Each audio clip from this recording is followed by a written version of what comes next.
Good day, everyone. This presentation focuses on how we can make math learning more inclusive for students with visual impairments. It highlights the importance of adopting materials and teaching methods so that every learner has an equal chance to understand and enjoy mathematics. Math is often a visual subject. It uses graphs, charts, symbols, and diagrams. Because of this, learners with visual impairments may struggle without proper support. Teachers must use adapted tools and teaching methods to ensure their students can learn effectively. The main goal is to help learners with visual impairments not only understand math concepts but also enjoy the subject. By using accessible materials and inclusive strategies, we make math a subject that everyone can explore and appreciate with confidence. Mathematics is more than just numbers. It helps students develop logical thinking and problem-solving skills that they can use in real life. By learning math, students become better at analyzing situations, making decisions, and finding practical solutions, which are valuable abilities in any career or everyday life. Accessibility ensures that every student, regardless of disability, can learn math effectively. Using tools like Braille, tactile, graphics, large print, or audio materials allows all learners to fully understand and engage with lessons, promoting equal opportunity and inclusion in education. Each learner is unique. Teachers should adapt lessons based on the student's visual level, learning styles, and strengths to make math meaningful and effective. This ensures that every learner can make progress at their own pace and build confidence in problem solving.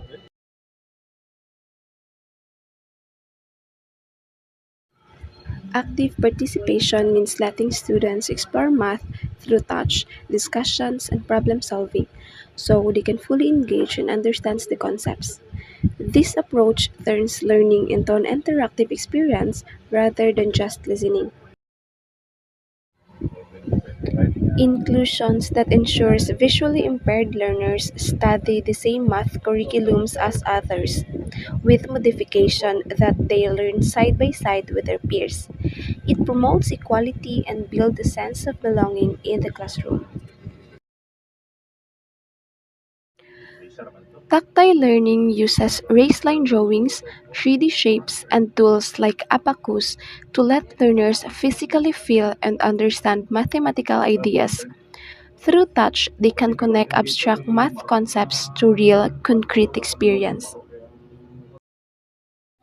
Assistive technology like talking calculators and bright displays give students independence and help them learn math confidentially and effectively.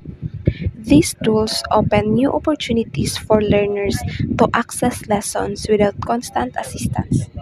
Strategy 3, verbal instruction, which emphasizes the importance of describing all visual information clearly and explaining spatial relationship in detail. This strategy is crucial for students who are visually impaired as it helps them understand and visualize concepts through detailed verbal description. Stage 4, Braille Math Code, which highlights the importance of teaching NEMET or UEB math code to students. This enables them to read and write mathematical symbols effectively. Classroom adaptations, which highlight the importance of converting visual charts into tactile ones, ensuring good lighting, and modifying assessment as needed.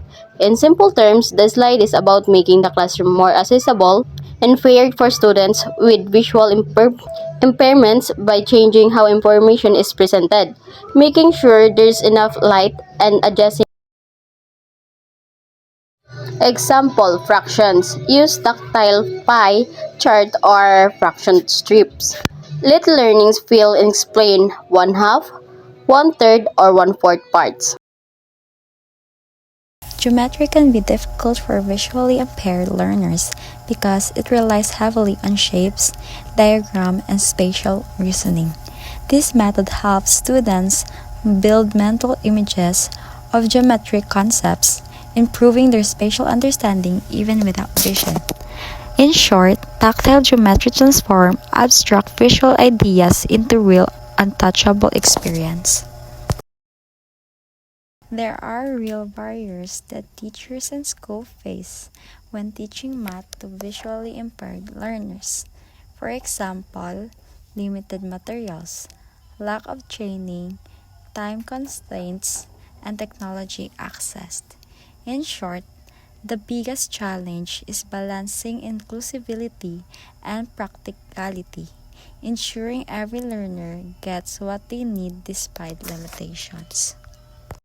The teacher plays a central role in ensuring accessibility, motivation, and inclusion because the teacher acts as a designer, facilitator, motivator, and also must foster patience and creativity. In short, a teacher is not just an instructor, but an advocate for accessibility and engagement. This main idea, inclusive teaching, is a team effort. Collaboration makes accessibility stronger. Teachers should cooperate with special education teacher who can provide strategies tailored to each student's needs. In short, collaboration ensures that the learner receive consistent and comprehensive support across all areas. Mathematics can be made inclusive for learners with visual impairments through intentional strategies and collaborations.